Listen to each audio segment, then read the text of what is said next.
over there, those ladies were laughing. Right. They're easy. Everybody says? They're a fun bunch, so. Okay. Hi,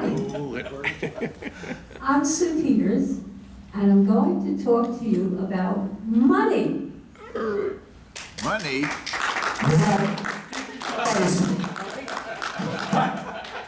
When I heard money, what are you talking about? Is there money here somewhere? Anywhere? You see, I have a special relationship with money. Money is attracted to me. I have a very special relationship, yes. Name's the guy overseas Harvard. Oh, well, we might say that, but we have the best system in the world. After all, I get paid to be rich. That's the best system? We might have to change the system. Change this? Why would you want to change the system? We have a president that's lost millions of dollars, and yet he's still rich. He gets paid to be rich, you see. We have the best system in the world. Yeah, or he might just be a gangster or something. A gangster? Oh, now, you can call Congress thieves and fools, nothing more than capital's tools. You can say they are bending the rules, but don't say nothing bad about my president. Now you can make jokes about his cabinet. A bunch of corporate crooks is what we get. You can say they'll lead us deeper in debt, but don't say nothing bad about my president. Now, if you do, then me and you, we're gonna go round and round. A Gemini is what you'll see until you take back your democracy. Now, say the economy's taken a dive. The war on terror will leave no one alive. Don't believe the liberal media jive, and don't say nothing bad about my president. Now the FBI knew what it knew. The CIA don't have to tell you. Go ahead, investigate and see what's true, but don't say nothing bad about my president. Now, you could say he stole the race, punched democracy square in the face. So many charges I can't keep pace, but don't you say nothing. No, don't say nothing bad about my president.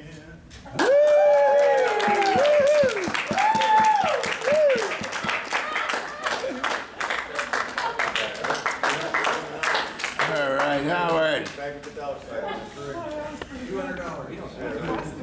you, Howard. We need that kind of spirit and having fun. Because I was given this project around 5 months ago, and I found it tough. It's about war. I found it very tough. I guess I haven't really read that much about war.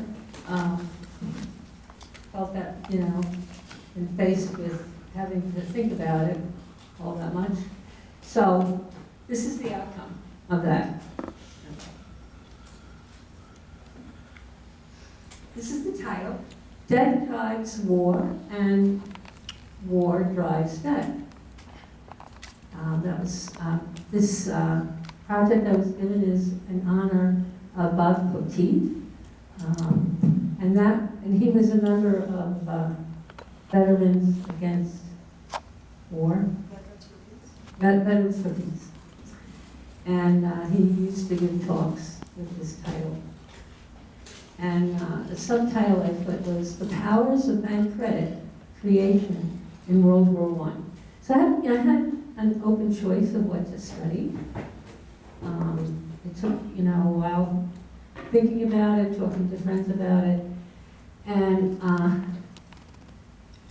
I came to the decision that I wanted to take World War I because the important thing was the creation of the Fed and understanding that. And at the same time, I'll say this, at the same time I was studying about World War I was also studying about the period from 1944 to 1950. Because somehow I wanted to find somehow the connection, things that started around the time of 1900. And then how did it end up that in 1944 we had Bretton Woods and the dollar became the reserve currency equal to gold. And I kept trying to figure that all out. But in writing this project, I focused on World War I. But at the end, you'll find out that I discovered about Bretton Woods. Okay. This is the thesis of my paper. U.S. monetary system is a bank credit system.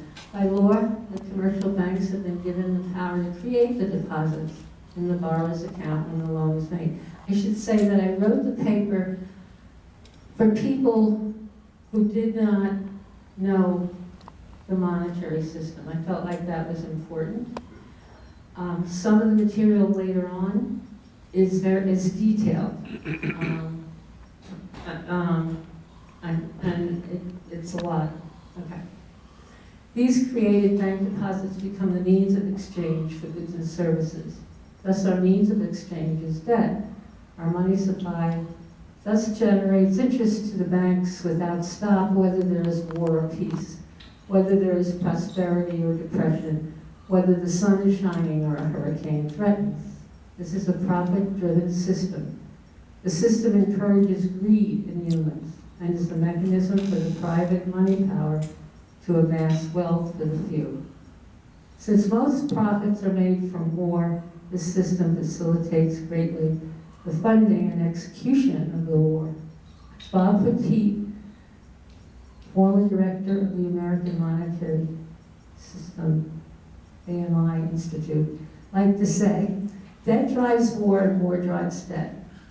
And I have a small Fed group, a monetary reform group in New York, and one of the members, Jerry, he came to monetary reform because he heard Stephen Zarlenga talk. And he had been interested in monetary reform before, but he never quite, he always says, I never quite understood it. You know, I couldn't get it. He said, then I went and I heard Stephen Zarlenga talk. And he said, Stephen, he said this thing very slowly, and the light bulb went off in my head. And this is what Stephen said every time. And this is the way Jerry says it. Every time a bank makes a loan, all they are doing is making an entry in their books for the amount of the loan. And that, the light bulb went off in Jerry's head. So I put that in for Jerry. Okay. Let me get my notes here.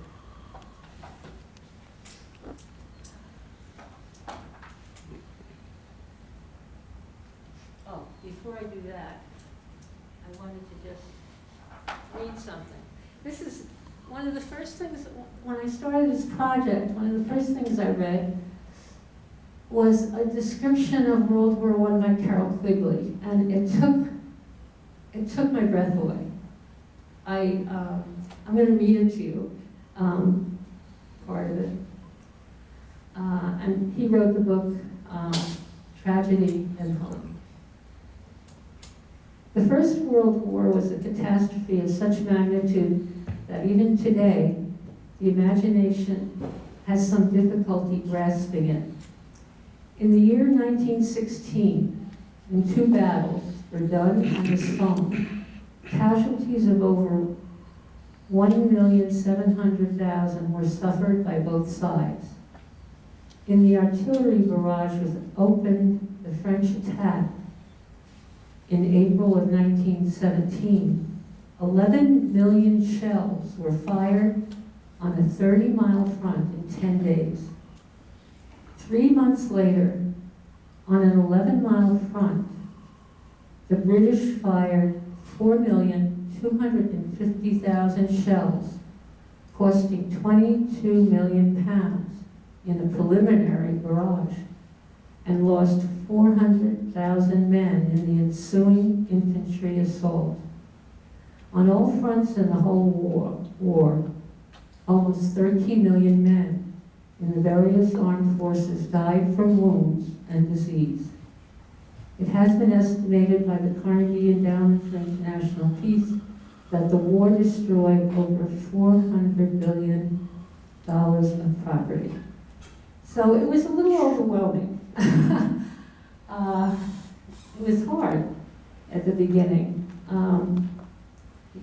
because of the nature of a world war. I mean, any war is bad. This was the first one like this. Okay.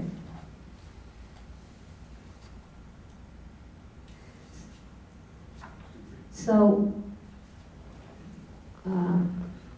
like I said, I wrote this for people who didn't understand the monetary system. So, I want the first part of the paper is basically to show people that there's this government money that we have, this incredible history. And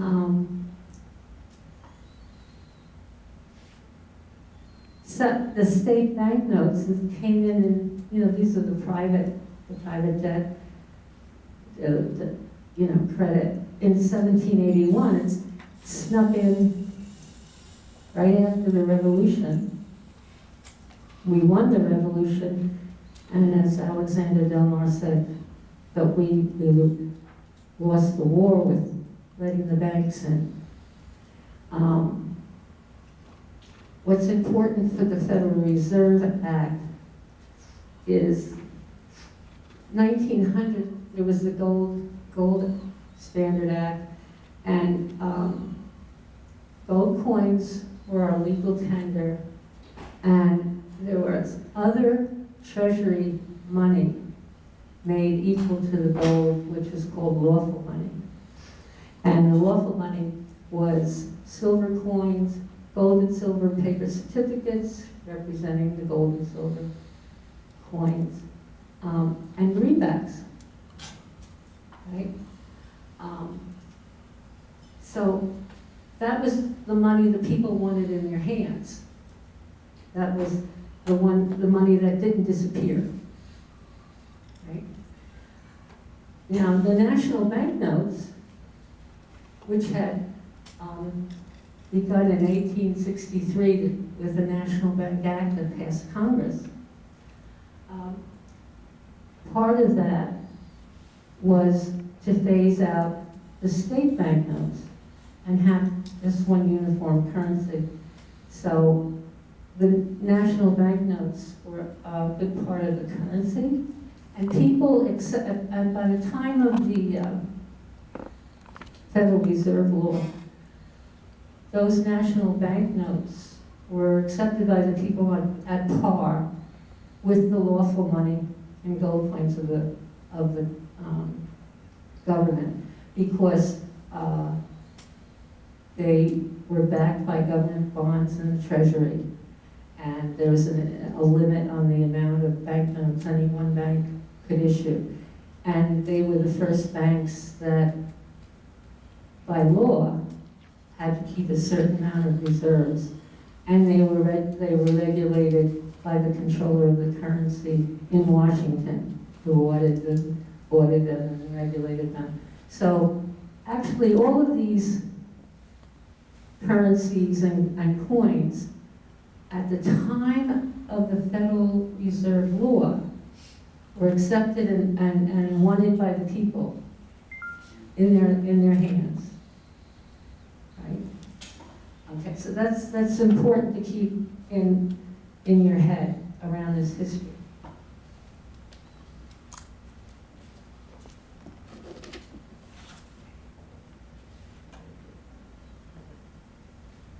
Losing my thing.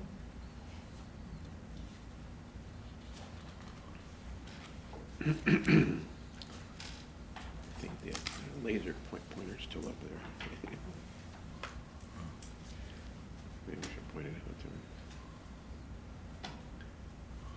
Okay, so there were these bank panics, 1873, 84, 1993, and people would run to the banks, want their currency, their government money, and a lot of times they didn't get it and they lost their savings. So this was something very causing a lot of distress and upset. And Jerry talked about yesterday the populists and the Farmers Alliance, you know, all wanting a different money, a different system, right? This was one of the motivations for attempting something different, which ended up with the Federal Reserve Law. Okay. Now, I want to describe the financial condition that an economic condition in our country leading up, very important, leading up to the Federal Reserve Act. And one of the things that was introduced were these private partnerships called investment banks that came in during the 19th century. And so they were private partnerships. They would sell stocks and bonds of American corporations to Americans or to Europeans. Basically what they were doing was moving bank credit from the accounts of savers who would buy the stocks and bonds to the accounts of industrial and other corporations. Because in the United States, starting after the Civil War, the amount of development, industrial manufacturing development, just took off. And so there were these large corporations that needed bank credit, right? And one idea that one of the sources that I used with this, which is a new idea for me. You know, I've always been a little confused about the stock market. I don't know much about it. But they said, you know, they said that one of the functions of having the corporations was to gather the money from people and put it up into the pockets of the corporations, but not with any control over those corporations. So it's like harvesting this bank credit and putting it, you know, sending it off to the corporation, and who's running the corporations? Who's making those decisions, right? It's not the people who buy the stocks and bonds, you know. So that was interesting. And the investment bankers who were selling these stocks and bonds, they earned large fees and commissions, and they also could manipulate the stock market and steal a lot more money for themselves from those investors. And I'm going to read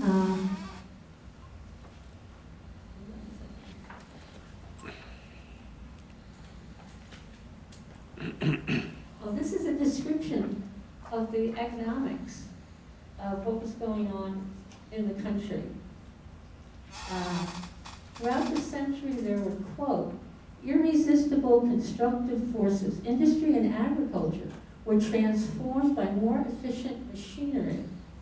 A decisive aspect of this development was the increasing dependence of industry on finance. By 1856, foreign investors owned $203 million out of an aggregate $1.4 billion of American, national, state, city, and corporate bonds and stocks. Railroad construction absorbed more foreign capital, more foreign investors buying American railroad stocks and bonds than all other industrial enterprises. the Morgans, J.P. Morgan and Company, his partnership, the Morgans singly and in combination sold millions of railroad securities to foreign investors. So that was the nature of what was going on with these investment bankers and corporations and the real growth in all of that. Okay.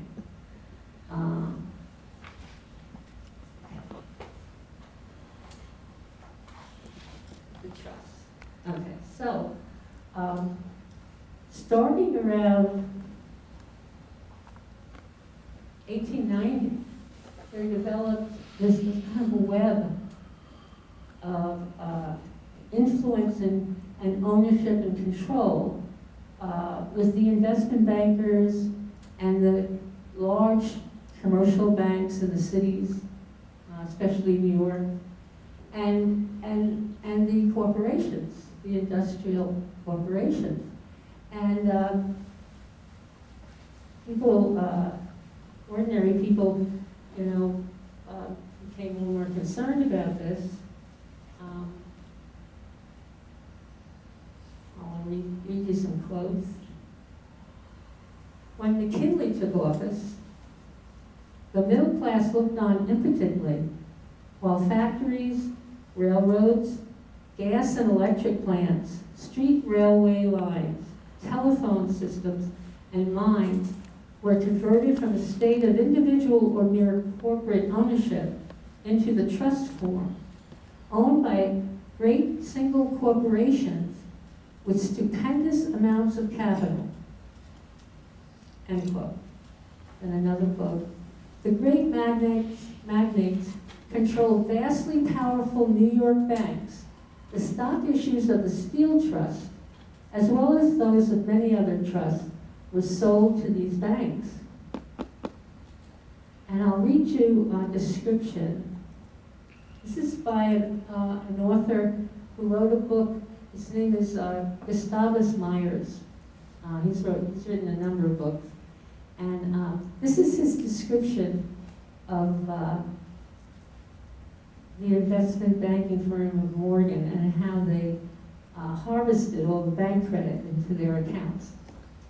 Quote, the stock obtained by him, Morgan, he was able to sell at a market price of about $50.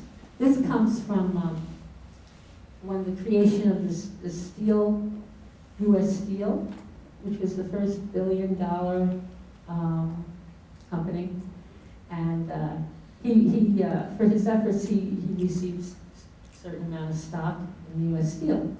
This is what he did. Quote, the stock obtained by him, he was able to sell at a market price of about $50. By October 1902, Morgan and his immediate partners in the syndicate had already distributed $40 million in profits. From whom did these stock-jobbing profits come? From a host of middle-class investors throughout the world, lured on by the glowing prospectuses of the Steel Trust, and certain that the money that they put in would produce large dividends, and the stock would rise in value, they literally scrambled to pay over their money for the stock. In 1904, it sank to 8 3/4. Hordes of middle-class investors were ruined. The magnates had transferred their money to their own pockets. That's what investment bankers do, and they're still doing it, unfortunately. Okay. So, the power of these trusts became more and more, and certain of the congressmen became more and more vocal and upset. One was Charles Lindbergh Sr., the father of the aviator, and he called for a congressional investigation. And I'm going to show you some slides. And this is interesting because when I was preparing, when I was teaching the Law Science of Money class, and one of the things I did is I went, and the New York Public Library is wonderful, what a wonderful resource. They're great. And the people who work, the librarians who work there are great. They're wonderful. So I went there, and they had in their storage an original book from the Fouchot Committee, which was the House committee that investigated the trust in 1912, 1913, right before the Federal Reserve Law, right? And it was published back in like 1913, and the paper was, old, it was like 100 years old, and it was kind of crinkly, and it would fall apart, you had to be really careful. And in the back of that, I'm going to show you, because now they have them online, but back then, were these sheets that you could unfold to a big sheet like this. And they had diagrammed what they had found out about the trust and the connections and the power. And it was so impressive. And my friend Ellie, who's a photographer, she came down and she photographed it. She tried to photograph it because it was falling apart. I mean, it was so old. But I found them online, so I'm going to show you. And you'll see the interconnection of the investment banks, the large commercial banks, New York, Chicago, and all the industries that they control. Okay? And I want to read something first from the Peugeot. And all of this is important in terms of the war. Okay. So the Peugeot Committee, they identified the agents of and this is from their report, the agents of concentration, they called it. And they said, it is a fair deduction from the testimony that the most active agents in forwarding and bringing about the concentration of control of money and credit through one or another of the processes above have been and are, and they listed 6 of them. J.P. Morgan and Company, First National Bank of New York, National City Bank of New York, Lee Higginson and Company of Boston and New York, that's another investment bank, Kidder Peabody and Company of Boston and New York, an investment bank, Kuhn Loeb and Company, another New York investment bank. The processes mentioned by the committee this is the processes of concentration and control, included consolidating competitive and potentially competitive banks, large stockholding in those banks, confederating these banks by a system of interlocking directorates. They had a lot. They had. I don't have it here, but they had a whole big sheet showing all the partners in the investment banks, and then you could see all of the directorships they had in all of these corporations. They did a very good service with publishing this material. And then the other way of this processes of control, using the influence which the more powerful banking houses have secured in the management of insurance companies, railroads, producing and trading corporations, and public utility corporations. The influence includes stock holdings, voting trusts, fiscal agency contracts, representation upon their board of directors, or through supplying the money requirements of railway, industrial, and public utility corporations. So, let me show you. Oh, and then this is the committee's report included this detailed summary. And I'm not going to go through it. I'm just going to give you the real summary of the summary. In all, and this is direct from the committee, in all, 746 directorships in 134 corporations having total resources or capitalization of $25.3 billion. Okay, so that's what was existing in this country right before the Federal Reserve. So let me bring up the, Mike, can you have one?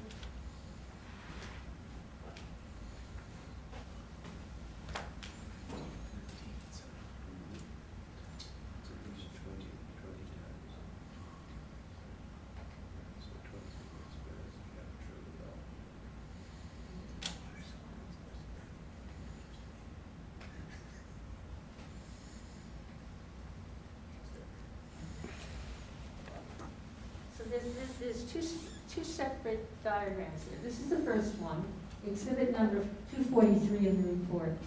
And this diagram is showing the affiliations of J.P. Morgan, National City, First National, Guarantee Trust, Bankers Trust.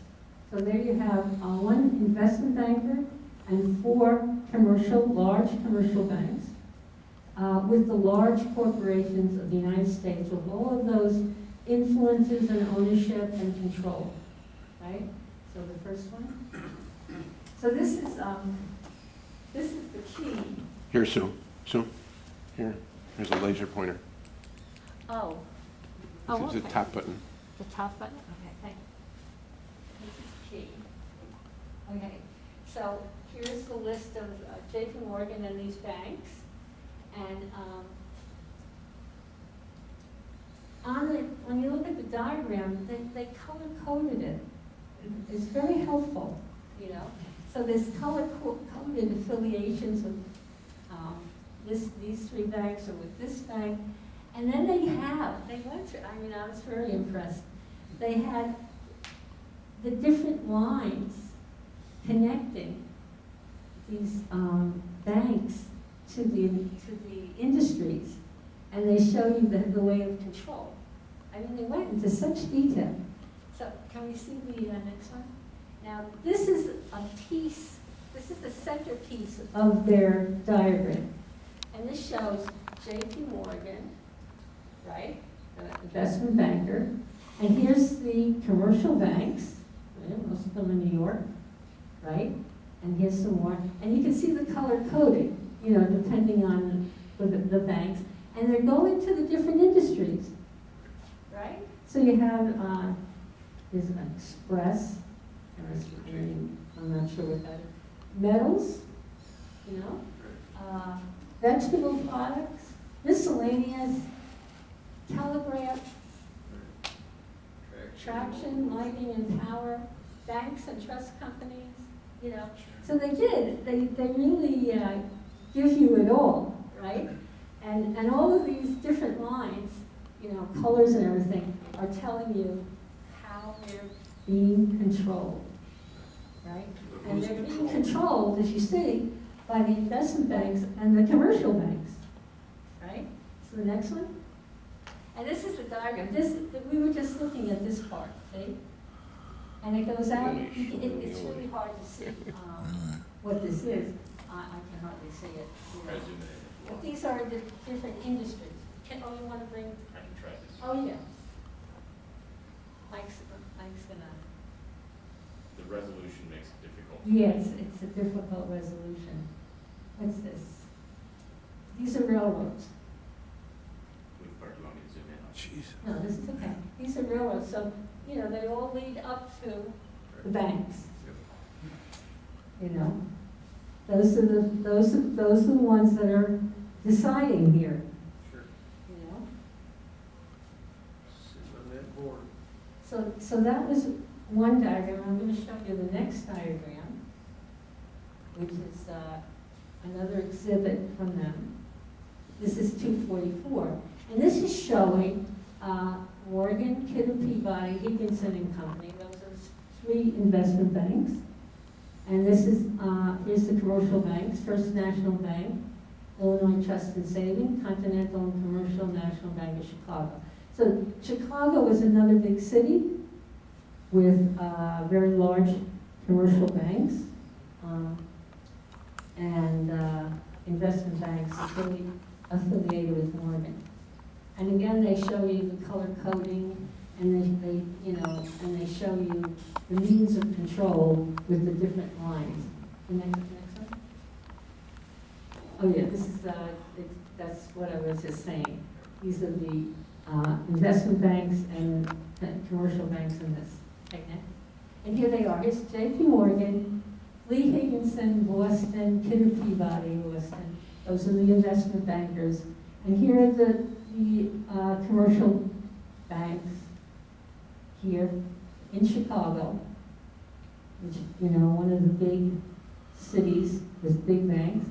And they have manufacturing and mining, miscellaneous, telegraph and telephone, traction, lighting and power, banks and trust companies, insurance, railroads, all big institutions, corporations, right? And then the whole color. And here's what we were just looking at, and here's the control going out from the finance. So the difference between these two diagrams, there's a few different J.P. Morgans in both of them, then you have some other banks. And investment banks too. The second one has investment. Because they're banks. trusts. So it pays to be a Morgan. Well, yes, but he had a web of other investment banks around him, But you'll see in World War I, his influence Or the waterworks. specifically. Thanks, Tom. I'm gonna go back to the other.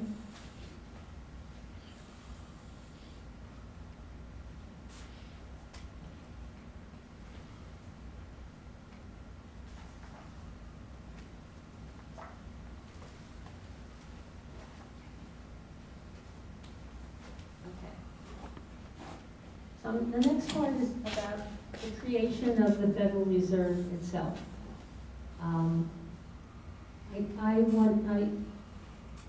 I learned from this the original Federal Reserve Bill was so powerful. When it was passed by Congress, it was passed thinking, and this is based on many years of reform being talked about by all different kinds of people. But it was passed thinking it was going to protect the public, that it was under the control of the Federal Reserve Board, which would protect the public, that it was 12 Federal Reserve banks, regional. But what I learned early on in this, the incredible power that was in it, that as the war started in Europe, and we were, quote, neutral, the little tweaks, the little amendments that were made opened up such incredible power in that system. You'll just see. Okay.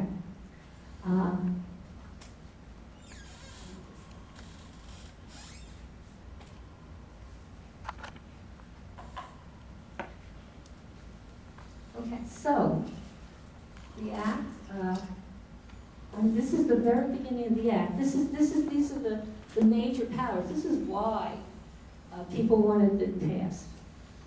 An Act to provide for the establishment of Federal Reserve banks, to furnish an elastic currency, to afford the means of rediscounting, think purchase, commercial paper, to establish a more effective supervision of banking in the United States and for other purposes. That's a little thing to worry about, the other purposes.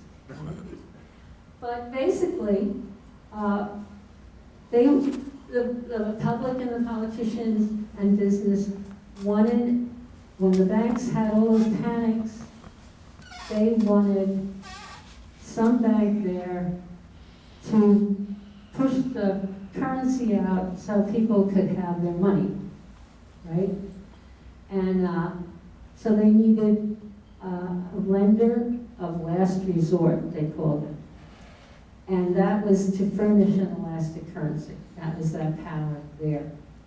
But the second power, to afford the means of purchasing commercial paper, was very important because the system needed a way to get that elastic currency, those Fed notes, out into circulation. And that was the way they did it in the act, the original act, right?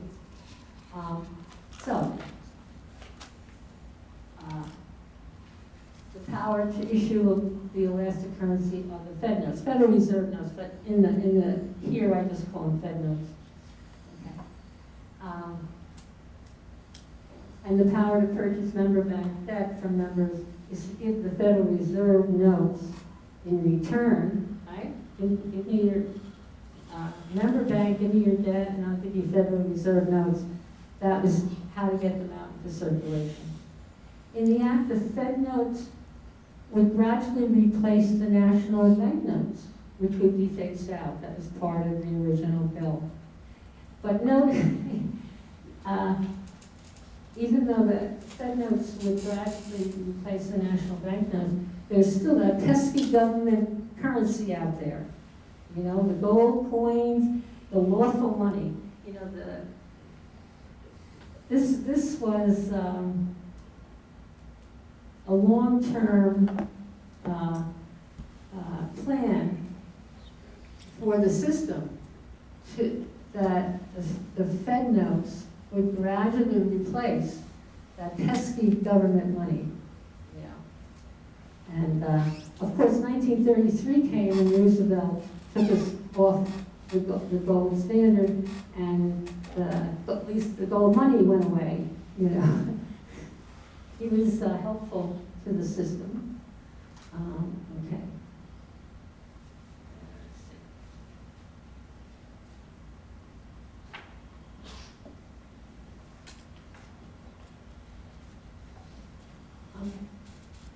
So just keep in mind those two major powers at the very beginning of the Fed. Okay. So I'll just take a moment to talk a little bit about Paul Warburg, because he was a major architect of this. He came over from Germany in 1902, married the daughter of one of the partners of Kuhn Loeb Investment Bank here in New York, and became an American citizen. She said here in New York. Had a lot of reputation as a major banker, very kind of reticent kind of man, but he went around and he talked to banking groups all over the country. And he talked to them about the need for a lender of last resort, and, you know, support the system, and he did it religiously, his reform, you know, talking. So, yeah. But I went, and part of the project is I went to, I live in New York, so I went up to New Haven, Connecticut, to Yale, because I found out that his personal letters were archived there. And I said, well, that's not far from New York. So I went up there twice, and I photographed some of his correspondence. I mean, there was a lot. So I sort of picked and choose, you know, different periods. But I found out that he was, you know, when the Fed law was passed, he was one of the people on the Federal Reserve Board. He was one of the banking representatives. And as part of that, his correspondence, he was very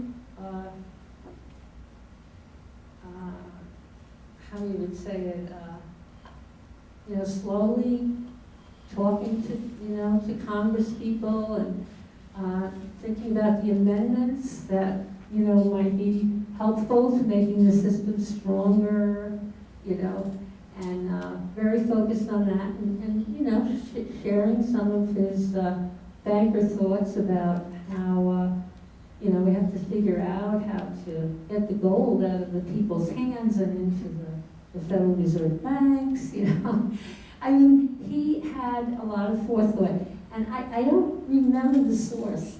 This is a number of years ago. But I was reading about Paul Warburg, and they quoted him as saying, well, the Federal Reserve Bill is good because we can get a lot of things by administrative means after that, So he was very patient in moving the system along, and very important in that, because he knew from where he had a family bank, the Warburg Bank, a very powerful bank back in Frankfurt. He knew how the system worked there, and this system came from there.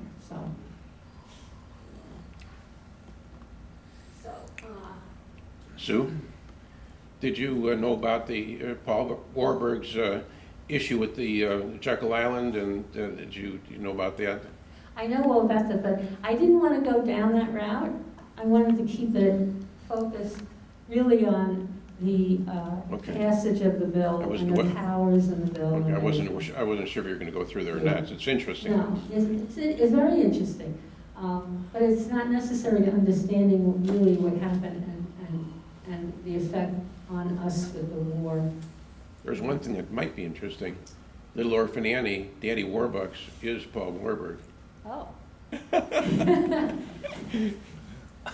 What did he say about that?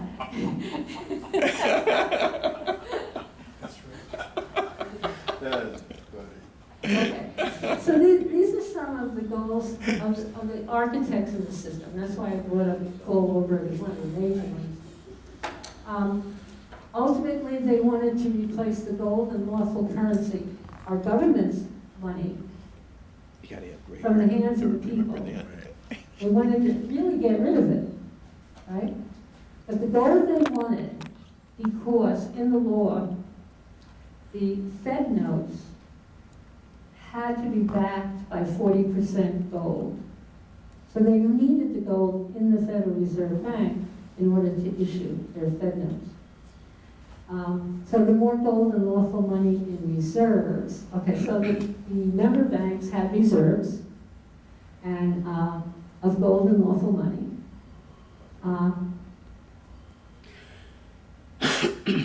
So the idea was this: if the Fed banks could issue the Fed notes to their members and get them circulating out in the hands of the people. So when the person came and said, oh, can I have some gold coins? They'd give them, they said, well, here, we have the Fed notes. So the gold coins would stay in the vault of the bank and in the reserves of the bank. And that was the goal, because then those reserves of government money would be more, and then they would be more bank credit built on them. So that was like the long-term goal of what to do.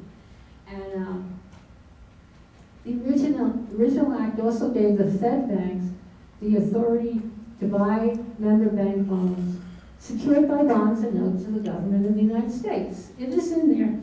There wasn't that much government debt at the time, so it wasn't something that they really did, But that power was in the original bill, That's why I say it's a very powerful bill,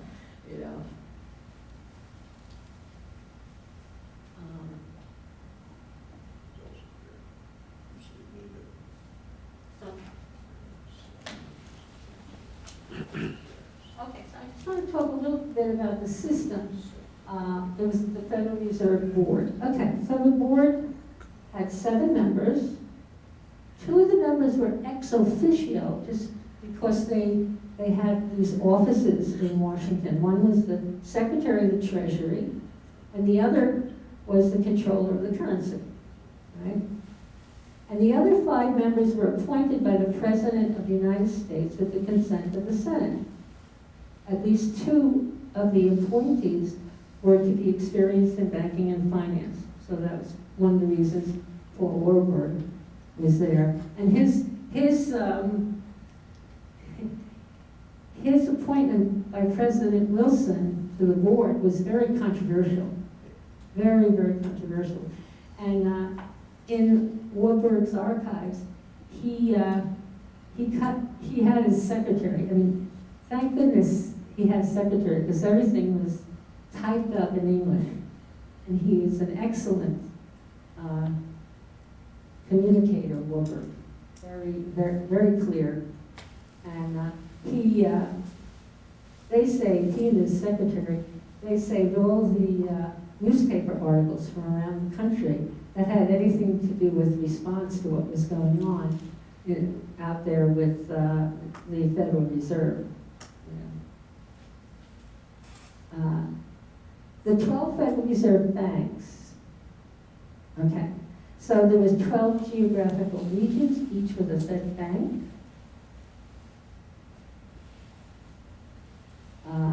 They were to contain the reserve accounts of the member banks, the commercial banks, and do the check clearing, right? Each Fed bank was supervised by a board of directors composed of 9 members, 6 chosen by the member banks, 3 appointed by the board in Washington.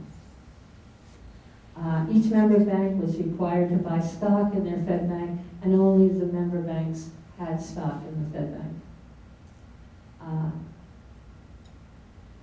And the Fed banks were banks of issue, the Fed notes, and of deposit, their reserve deposits. Okay. So, thinking about, just thinking about the makeup of all of these 3, the question arises, is this a public or private, or is it more public than private, or more private than public? And I have some quotes here. Okay. This is from Milton Friedman and Anna Schwartz, their book, very good book. Quote, this is their opinion: able and persuasive men at the reserve banks exert influence by the weight their views carry in the decisions of the board or the system as a whole, rather than directly through independent action by the banks. And here's a quote. Wealthy businessman Irving T. Bush wrote Paul Warburg, quote, and this is 1913 during the discussion in Congress about the bill. Quote, in theory, the control of the Federal Reserve Board is general. In practice, the real banking operations of the country will be carried on under the direction of the officers and directors of the Federal Reserve banks. And the Federal Reserve Board will only exercise control upon certain fundamental questions involving public welfare. Then in the 1930s, the chairman of the Federal Reserve Board was Mariner Eccles. He was from Salt Lake City, a banker. And he said, quote, over the years, practices had grown up inside the system which had reduced the Reserve Board in Washington to impotence. The system had originally been designed to represent a blend of private and public interest. Private interests acting through the reserve banks had made the system an effective instrument by which private interests alone could be served. And I'm just going to throw these 2 details in because I like them. And these are from the Act itself, the original Act. The salaries of the board members were paid by assessments on the Fed banks, not by the government. The expenses of the Fed banks would be paid from the earnings of the banks. The Federal Reserve System would not be dependent on the government for the funds to function. So my conclusion from all of that, and this, and you know, what I, is that this really, of course, was privately controlled by the bankers within the system. You know, the bankers who knew the system. You know, not all of them knew the system, how the system would work. You know.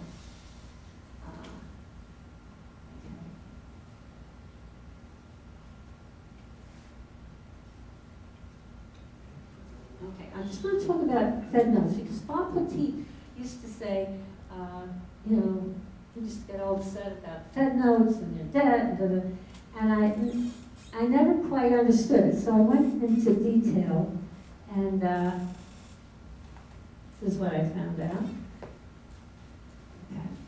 So Section 16 of the original Act says, it's talking about the Fed notes, it said, the said notes shall be obligations of the United States and shall be receivable by all national and member banks and Federal Reserve banks for all taxes, customs, and other public dues, end quote. So I said, okay, what's a government obligation? Well, a government obligation is a debt that is backed by the full taxing power of the U.S. government, like treasury bonds and notes. So here we have a government debt, Fed notes, issued as a means of exchange.